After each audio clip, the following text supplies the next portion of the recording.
We have already discussed about the bony features of the mandible. Now come to the attachment. So first of all, this is oblique line. Here we have origin of buccinator muscle.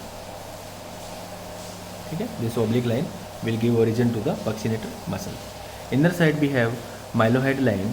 It will give origin to the mylohyoid muscle. Now, just behind the symphysis mentae, here we have 4 genial tubercle.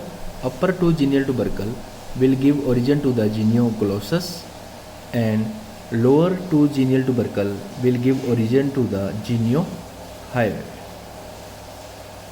More inferiorly, we have 2 digastric fossa.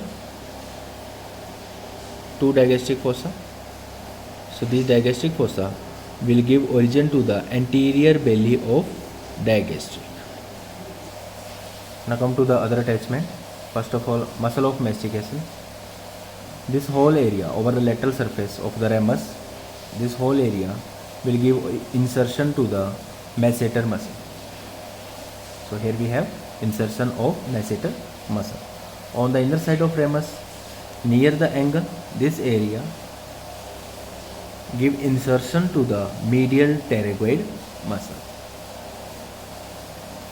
Now, over the pterygoid fovea here, this fovea will give insertion to the lateral pterygoid muscle. Over the inner side of coronoid process, this area, inner side, it will give insertion to the temporalis muscle. So again, we have masseter muscle, insertion of masseter here, near the angle on inner side, medial pterygoid, then lateral pterygoid, and here we have temporalis. So now we'll discuss nerves related to mandible. So first of all, here in mental foramina, it is related to mental nerve. Over the outer surface, near the mandibular notch of ramus, here we have masseteric nerve. This area is related to masseteric nerve. On the inner side, this mylohyoid groove is related to mylohyoid nerve. Anterior to the mylohyoid groove, this area is related to lingual nerve. Then, inner side of neck of the mandible, this area is related to auriculotemporal nerve. So these are the nerves related to mandible. Now we will discuss age changes regarding the mandible.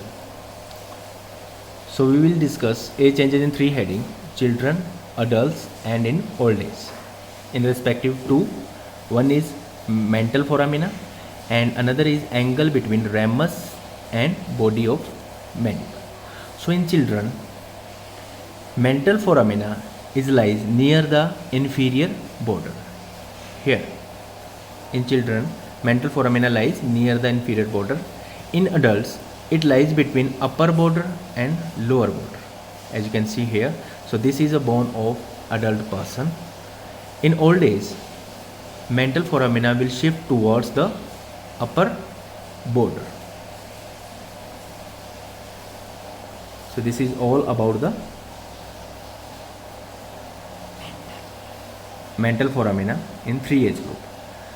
Now come to the angle between ramus and body of mandible.